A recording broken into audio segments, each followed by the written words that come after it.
Kwingineko, tume huru ya uchaguzi na mipaka nchini IEBC imepuuzilia mbali madai kwamba uchaguzi mkuu wa mwaka 2027 utakumbwa na wizi wa kura. Mwenyekiti wa tume hiyo, Erastus Edung Ethekon, amewaonya wanasiasa wanaotoa madai hayo, akisema watachukuliwa hatua kali za kisheria.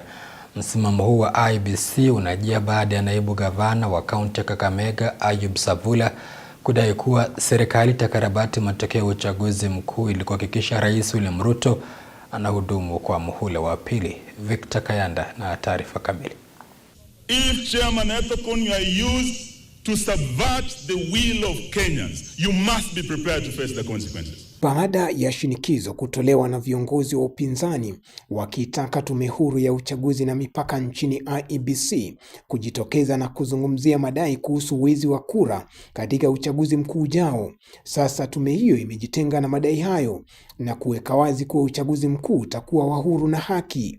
The Independent Electoral and Boundaries Commission. Kupitia kwa taarifa kwa vyombo vya habari, mwenyekiti wa IEBC Erastus Ethekon amewaonya wanasiasa wanaotoa madai hayo, akisema watachukuliwa hatua kali za kisheria na hata kuzuiliwa kushiriki uchaguzi huo. Usemi wa Ethekon unajiri siku chache tu baada ya naibu gavana wa kaunti ya Kakamega, Ayub Savula, kudai kuwa serikali itakarabati matokeo ya uchaguzi mkuu ili kuhakikisha Rais Ruto anasalia mamlakani kwa awamu ya pili.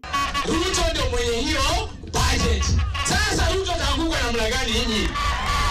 Kauli ambazo zimeendelea kuzua tumbo joto miongoni mwa viongozi wa upinzani, huku baadhi yao wakionya IEBC dhidi ya mipango ya kuzima sauti za Wakenya katika uchaguzi huo. Umeona wanasiasa pale magharibi wanapiga kelele ati hata rais asipopata kura ati wataiba.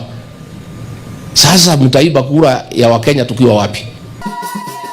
Hata hivyo, naibu rais Profesa Kithure Kindiki amewahakikishia viongozi wa upinzani kuwa uchaguzi mkuu utakuwa wa huru na haki. Kuna watu hata wanaongea kwa sababu wamepatwa na tumbo joto ati sijui kuna kura itaibiwa.